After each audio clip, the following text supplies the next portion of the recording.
Hi guys, this is Surya. I am here because I want to talk about my last seminar. Yeah, my last seminar, my final project. I have been searching a lot about this topic, and the outcomes really surprised me in different ways. Some of the things I kind of knew how things worked, and some of the new things that I learned had improved the way I see leadership and women in Canada. So I hope you guys like it, and let's start. Well, my topic is woman leadership a positive impact for society? And I select this topic because I think that nowadays, with all these changes that had been going on, it's important to kind of recap where women had been in the past century and how do we arrive where we are. And it also gave me new ideas about how we can improve. So before we start with the topic, let me share you something about how I started getting involved with leadership. Well, when I was younger, the dream that I always had was to have my own business. So I decided to start saving a lot and open my own business. Even that I didn't have the knowledge to be completely sure that I knew what I was doing. I I just had a good feeling about it. So I decided to open my own beauty salon. And the experience was obviously overwhelming for someone with 25 years old. So what I did is I took this as an experience about how would I like to see business and how would I like to be part of a business society, right? So I think the most important lessons that this experience gave me was, first of all, sales are probably the most important thing for a business.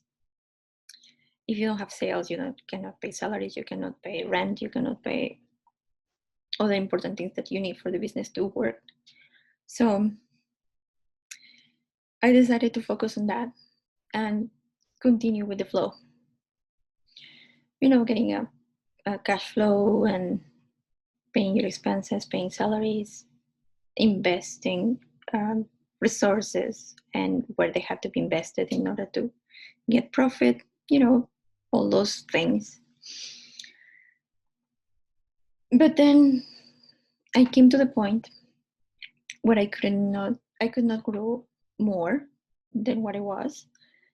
And I decided to sell the business in order for me to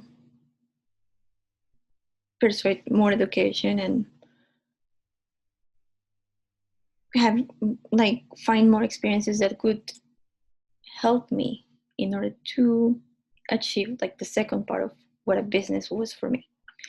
So what I did, it was that I started looking for a company that will give me exactly what I needed, like more infrastructure about how does business work.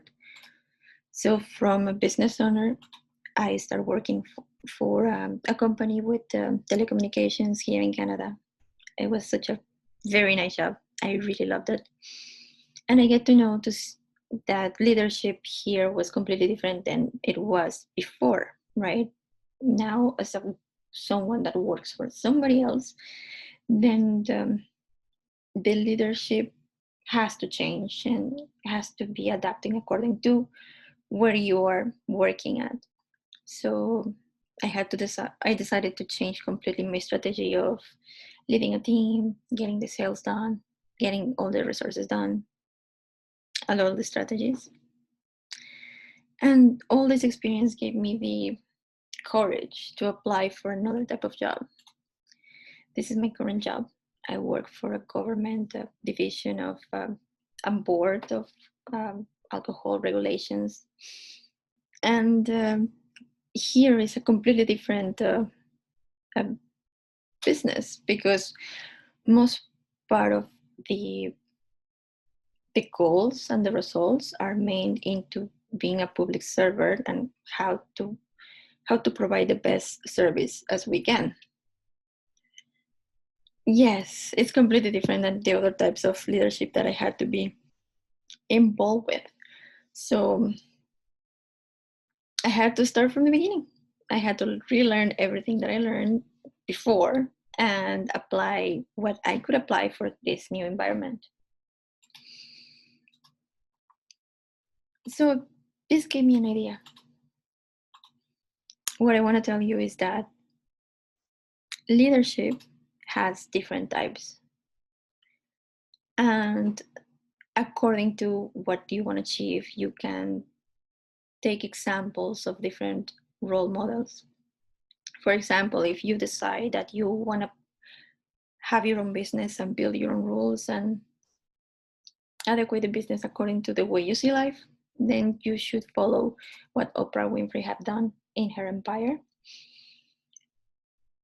I admire her a lot just because I think that before her there was not an empire like in her specific the field, and she makes sure with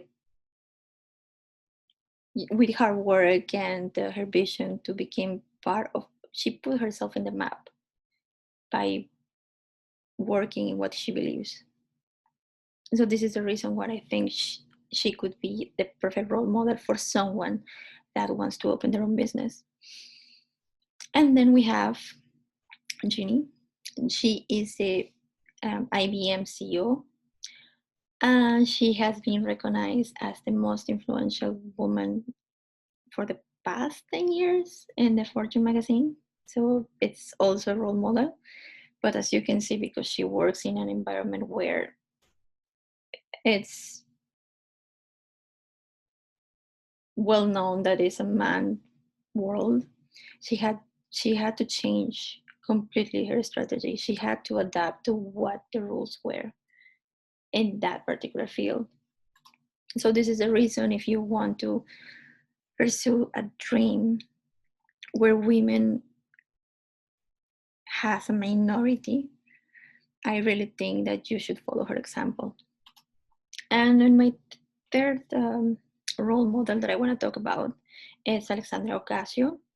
And I think she is the perfect role model for someone that wants to work for government and for government services, because of the way that her ideas impact the new legislation. So you should totally have a look at what she has been done if you want to look for a job in government.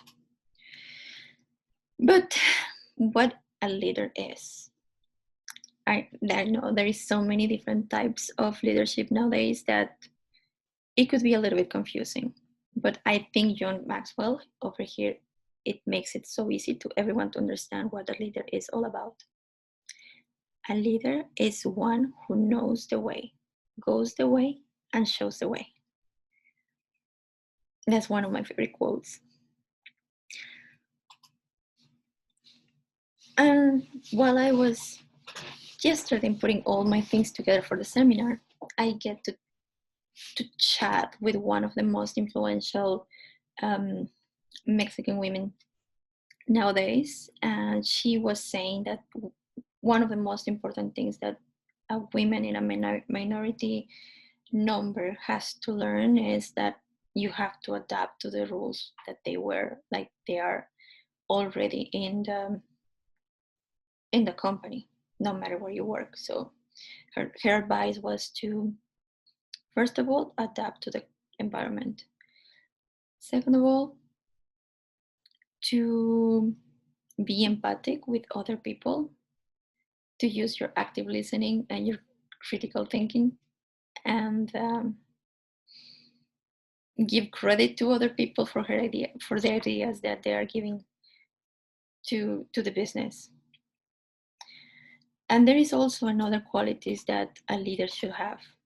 Like if you see in this board, you can see that how was managers a long time ago, what was the style, and you can also see what leaders are nowadays.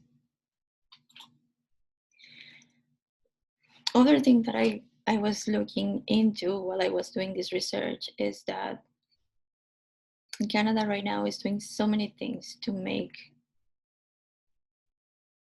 women, to empower women on leadership roles, like this campaign. Let me just show you.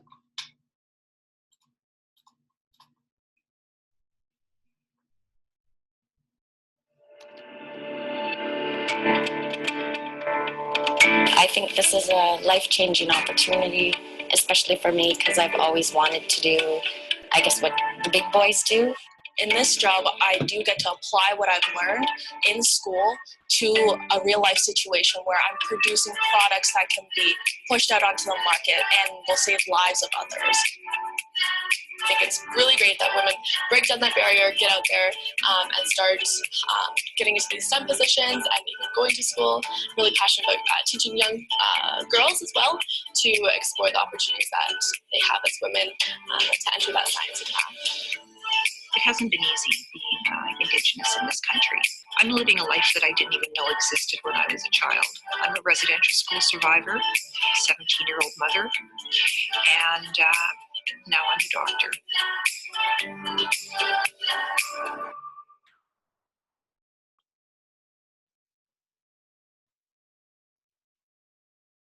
So, as you can see, like, government has done so many things in order to look for a gender equality in the country, that we could see that evolution, and everything started exactly when Canada was born as a country. Canada was born in 1867, and that was exactly when Canadian men, started building their own business, their own infrastructure, their own education. So that makes it 153 years that men have been building this environment in business and also in other fields, that we could say that they had an advantage in time, that they have been working on their own rules and their own world. Okay, but what happened to women? So women in Canada started to get the credit that they deserve after getting the vote, and that was in 1940. So this makes it a different gap in time for women to start pursuing their dreams, and for generation to generation to start passing their knowledge to the next generation. So this is a question of time and not other things that we could see or we can think. In every part of the history, if you want to see it, every big changes has a process, and nothing comes easily, nothing comes magically. Industrial revolution, everything has been through steps. So I think that for being 80 years old here in Canada as a woman, that could be probably between 2 to 3 generations, and we are doing well. I really think that with that small period of time, this is one of the things that we have achieved. Let me show you the 3 main things that change the world for Canadian women. So you guys remember that vote for women in Canada started on 1940. That was when all Canadian women could vote. After that, in 1993, we had the first minister, woman that could rule in Canada. And after that, we also have on the same century, we also have the first astronaut. So if you could see, it's been a short period of time where we have been improving in between 2 to 3 generations. So I really think we're doing well. We just need more time to achieve what we are looking for.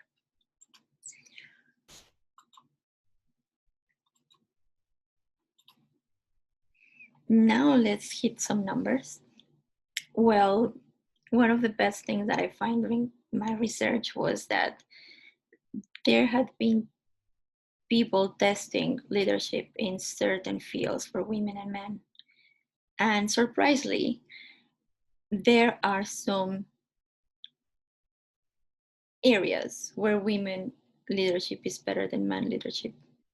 Which areas do you think that women can be better than men? Obviously, in things that it's not natural for us to work on.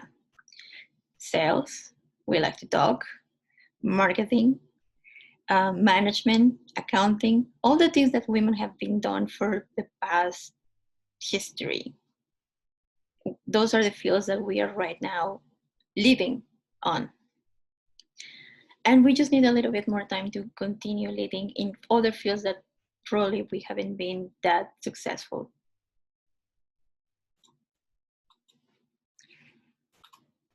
The second graph that I want to show you has to do with this number, $4.13. This is the salary gap between a man and a woman here in Canada. So there is still a gap salary according to government graphs in 2018. It's not a big gap, but the gap's still there. So if we know already that legislation has been working and government has been working very hard for us to be part of an equal country, what is exactly making women not to get in on the leadership roles? And I think that after reading a lot of interviews and memoirs and graphs and other things that I've been reading on, I think that it's because the companies are owned by men and their vision is the way they see the world. So there is nothing as something or someone holding us back. It's just that it's thinking by men, rules doing by men, and men think that this is being equal is to give the opportunity to fit the male role model inside of corporations. They don't understand our nature, our needs, or our values, or what we think is important. And the only women that is able to succeed in those fields is the women that could be able to work in a man environment as a man. I know. It sounds a little bit dramatic, and it's not the end of the world, because there's other countries that also have been working on this, and for some other countries, there are things that have been working very well to close this gap. What I want to say is, in order for women to apply and to stay in more leadership roles, what we need is friendly environment for women, corporations made for women, with women, and this is just going to come with time. We are not far away from it. What happened with the countries that I was telling you about. So let me talk to you a little bit about solutions. So what I have seen in other countries, that how they have achieved this gap is by changing what women think that is happening to them in some of the fields where they feel as a minority, like this CEO that everyone knows. They have been taking this, and what they have done is they have created opportunities for women to work by acknowledging their own nature and their own needs. For example, free daycares, and daycares where women don't feel afraid to leave their kids. Universities, different types of universities, public, private, partnership with the companies, as many opportunities as the education women have, the better outcome is going to come out from it. And the third one is birth control. The countries that educate their women about how to plan their family, how to use birth control efficiently, and also how to choose what's the best for them by educating them, are the countries that they have the smallest gap in this issue. That's one approach that government has done in other countries to help women. And there is also another way that can help. There are new companies with unique corporate policies now that they're woman friendly. For example, this company, Alibaba. Alibaba is the best example for a best place to work for women, because the rules and the policies are made by women with flexible schedules, by helping them achieve what they're looking for. So if you are not very familiar with this company and you would like to know more about how this company help women to put them in leadership positions, I will put everything down below. And like that, you can have a look at these new ways to do corporate and new to business. And that's pretty much it. I hope you guys like it. I don't want to take a lot of your time. Thank you.